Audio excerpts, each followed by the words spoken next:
সারা দেশে চলছে মাঝারি থেকে তীব্র তাপপ্রবাহ। এর মধ্যে হিট অ্যালার্টের মেয়াদ ফের বাড়িয়েছে আবহাওয়া অফিস।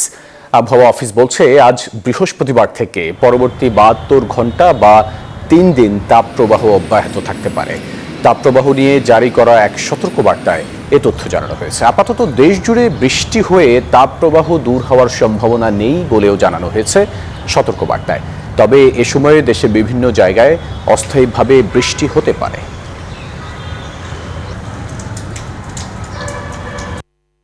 আজকে সকাল 9:30টায় আমরা অ্যালার্টটা আবার 3 দিনের জন্য জারি করলাম, আরও 3 দিনের জন্য। তবে আমরা ধারণা করছি যে এপ্রিল মাসের শেষ নাগাদ অব্যাহত থাকতে পারে। তো 3 দিন শেষ হওয়ার পরে 27 তারিখ সকাল 9:30টার দিকে আমরা হয়তো সেটা আবার এক্সটেন্ড করতে পারি। এক্সটেন্ড করার সম্ভাবনাটাই বেশি। তা তাপপ্রবাহ কমার সম্ভব একমাত্র উপায় হলো বৃষ্টিপাত। যেহেতু কালবৈশাখী আকারে আমাদের যেমন একটা বৃষ্টিপাত নেই এবং বাংলাদেশের পশ্চিমাংশে তেমন একটা বৃষ্টিপাত নেই, সেই কারণে আমাদের তাপমাত্রাটা এখনও বিরাজমান আছে, তাপপ্রবাহটা, এবং এটা আরও কয়েকদিন চলতে পারে।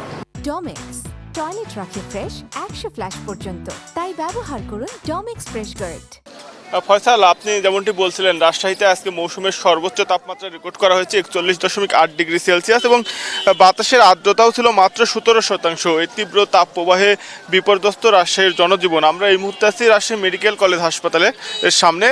এই হাসপাতালটিতে 1200 বেড রয়েছে। এর বিপরীতে রাজশাহী মেডিকেল কলেজ হাসপাতালে রোগী ভর্তি আছে প্রায় 2700 থেকে 2800, প্রায় ধারণ ক্ষমতার দ্বিগুণ রোগী থাকছে হাসপাতালে। এবং সবচেয়ে বেশি চাপ রয়েছে শিশু এবং মেডিসিন ওয়ার্ডে। হাসপাতাল কর্তৃপক্ষ বলছে যে অতিরিক্ত রোগীর বেশিরভাগই গরমজনিত নানা রোগে আক্রান্ত হয়ে তারা হাসপাতালে ভর্তি হচ্ছেন এবং চিকিৎসা নিচ্ছেন। এবং সেসব ওয়ার্ডগুলোতে বেডে আর কোনো জায়গা নাই, তিল ধারণের জায়গা নাই সেসব ওয়ার্ডে। তবে হাসপাতাল কর্তৃপক্ষ পর্যাপ্ত চিকিৎসা দেওয়ার চেষ্টা করছেন এবং অন্য গরমজনিত রোগের যে চিকিৎসা সরঞ্জাম, স্যালাইন সহ অন্যান্য যে সকল সরঞ্জাম রয়েছে সেগুলোর পর্যাপ্ত মজুদ নিশ্চিত করা হয়েছে এবং হাসপাতাল কর্তৃপক্ষের পূর্ণ প্রস্তুতি রয়েছে। আর রাজশাহীর রাস্তাঘাট সারাদিনই ফাঁকা থাকছে। যারা বের হচ্ছেন ছাতা নিয়ে বের হচ্ছেন এবং যারা শ্রমজীবী মানুষ রয়েছেন, রিক্সা চালক, পথচারী এবং ফুটপাতের দোকানি, তারা হাঁসফাঁস করছেন এবং কিছুক্ষণ পর পর তারা দোকান বন্ধ করে ছায়ায় বিশ্রাম নিচ্ছেন। আর স্বাস্থ্য বিশেষজ্ঞরা বলছেন যে প্রয়োজন ছাড়া যেন শিশু এবং বৃদ্ধরা ঘর থেকে বের না হয় এবং যারা প্রয়োজনে তাদের বের হতে বাধ্য হচ্ছেন তারা যেন সাথে পানি রাখেন এবং কিছুক্ষণ পর পর পানি খান। এই ছিল রাজশাহী থেকে সর্বশেষ। ফয়সাল, ফিরে যাচ্ছে আপনার কাছে।